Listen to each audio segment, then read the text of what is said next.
just 3 years, Service Dog Saving Lives, with your support and generosity, we have funded 9 service dogs and 9 training scholarships.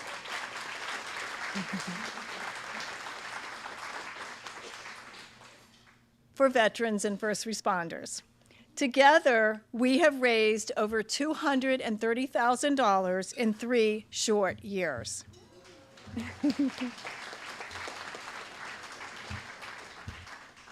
You have made a life-saving difference in the lives of 9 individuals who once considered suicide as an option. Your support didn't stop there. It also positively impacted more than 1,215 family and community members where these recipients live. This ripple effect is transformational, and it is changing the landscape for those who live daily with mental health challenges. People often ask Linda and me why we started Service Dog Saving Lives. After losing our son Joseph, we searched for a way to ensure other families would not experience the same pain of loss by suicide.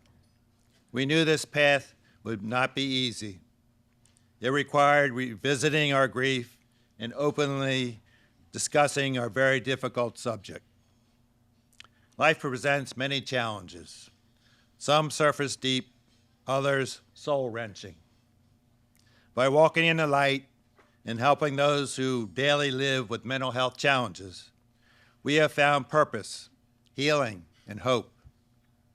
Our mission allows us to honor Joseph while helping others change the trajectory of their lives. Our goal is to help alter the mental health epidemic, educate our youth on positive self-care, and highlight the transformative impact service dogs can provide. With your help, we are truly making a difference.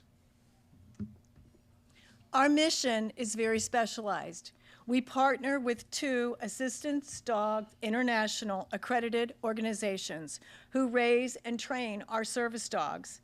These organizations include mental health specialists who carefully interview and select individuals who meet our specific criteria.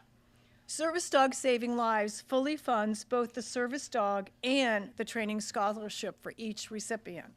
The average cost of one service dog is $25,000. As a supporter of Service Dog Saving Lives, know that 100% of your support goes directly to funding a service dog because all of our administrative expenses are covered by a gift. Our goal moving forward is to fund 5 to 10 service dogs each year. It is my honor to introduce our guest speaker this evening, Rachel Hughes. We have been corresponding with Rachel over the past 6 months, and I'm truly grateful she is with us tonight. Thank you for that warm introduction. In 1996, a serial killer broke my left collarbone. And in 2003, I was shot at several times going to the embassy in Kabul, Afghanistan. But that's only part of the reason I'm here today. More about that later. First, I'd like to begin by expressing my deepest gratitude to every single person here tonight. I want to especially thank Service Dogs Saving Lives, Paul and Linda Johnson, who founded the organization, and all those names and those people behind the scenes that you never hear their names or want recognition. Thank you. I am grateful. Yes, thank you.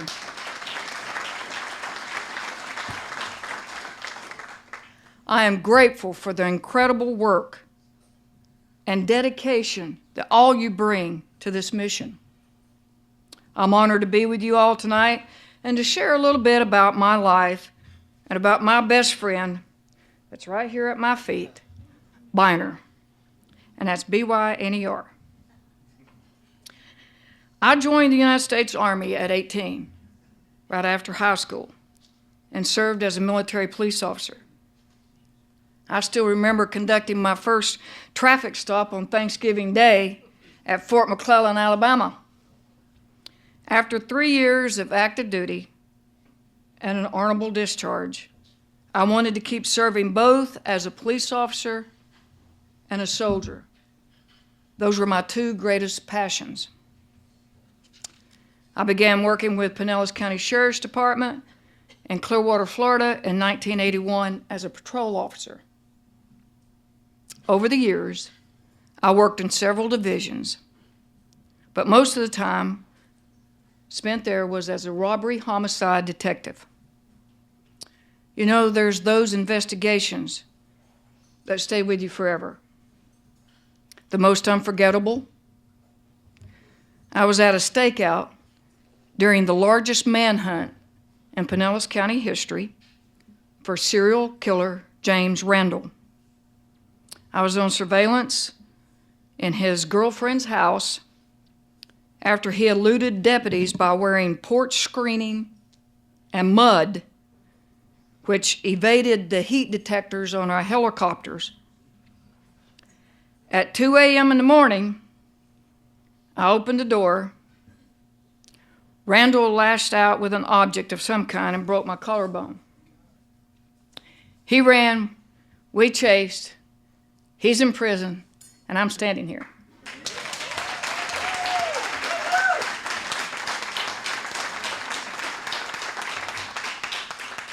Those experiences never truly leave your mind. Every dark incident leaves its own little scar until your memories are crowded with those scars. I remained in the military in the Criminal Investigation Division as a special agent in the Army Reserves. My specialty was counterterrorism. As a reservist, we trained once a month for 2 days and 2 weeks a year to remain combat ready. That hypervigilance never really turned off. I served in Pinellas County for 28 years, retiring in 2010. That retirement lasted exactly 1 weekend before I was called back to active duty full-time as a special agent at Central Command MacDill Air Force Base. I completed my military service in 2016. 22 years, 4 months, and 12 days. But who's counting, right?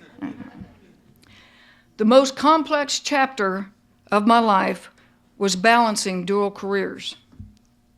Special agent in the Army and a lieutenant with the Pinellas County Sheriff's Department. After 9/11, I was deployed on top secret missions across more than 20 countries. These were high stress, high-value operations critical to the national and international community. Some deployments lasted 2 weeks, others up to 9 months.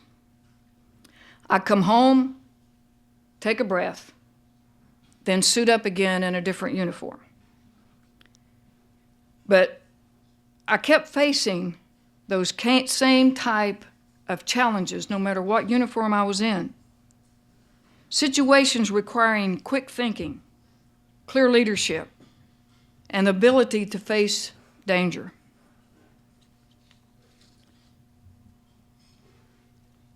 I saw the worst part of humanity: crime, terrorism, death. Dangers were everywhere. And I bore the responsibilities for the safety of those under my command. Those experiences carved out a deep space inside me, a dark, heavy space I couldn't escape alone. While I can't speak to the experiences of losing one's vision, I do know what it's like to carry invisible wounds. My battles may have ended, but my scarred brain didn't get the message.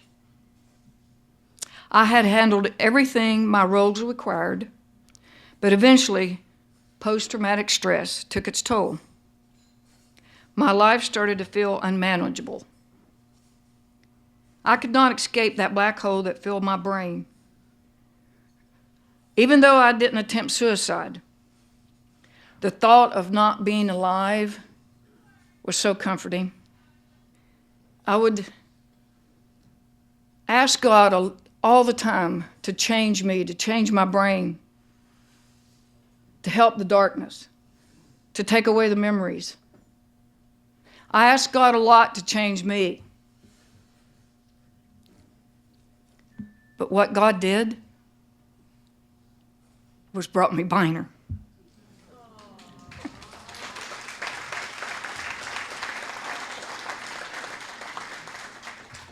I retired last year after 10 years, so I'm retired.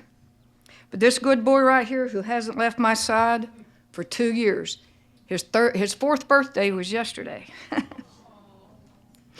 When I first met Biner, I was so skeptical. Well, you may know how it is, or how it feels meeting a dog for the first time. I expected something formal, maybe even awkward.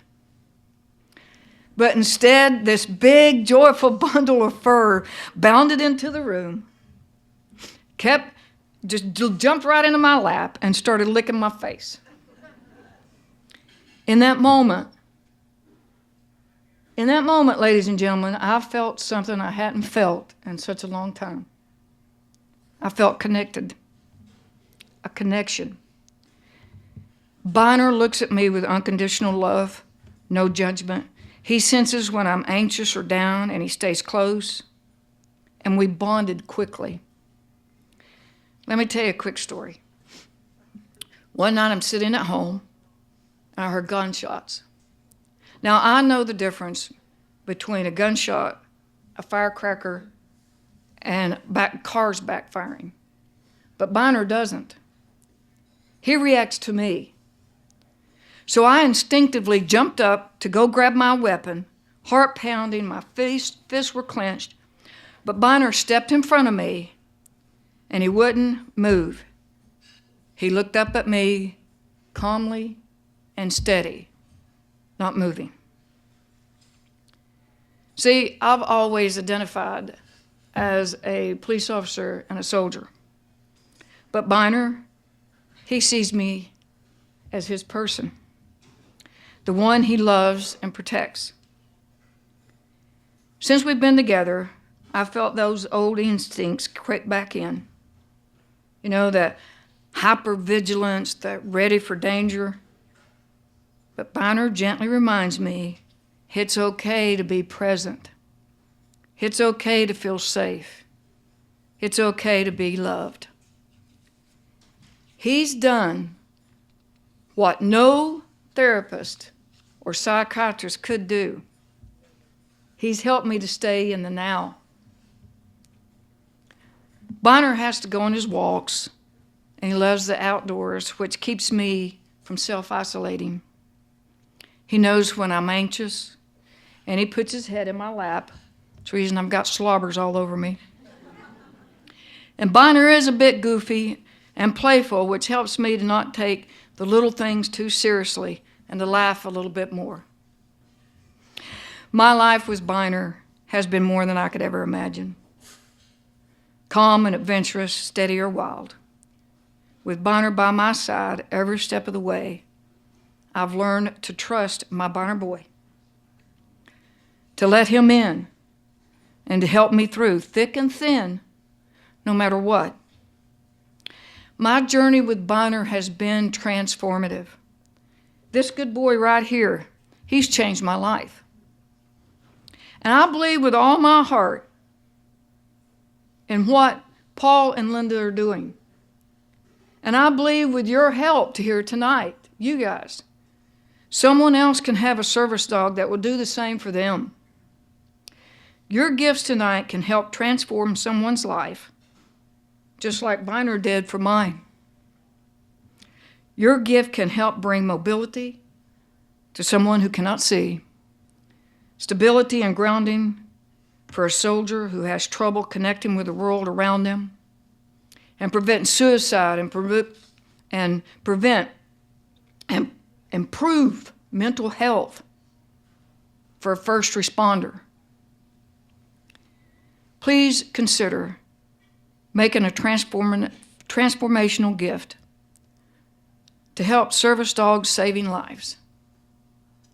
Because I'm standing here telling you that that light and what you guys have done makes a difference in our lives. Thank you very much.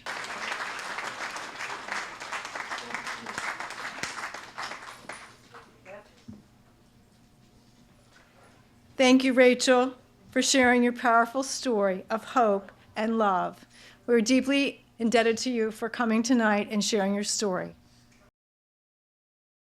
Someone waits in a dark place, looking for hope and the help of a silent hero. By donating to Service Dogs Saving Lives, you can be a lifesaver. This production has been brought to you by Service Dogs Saving Lives and Louis Carey Productions.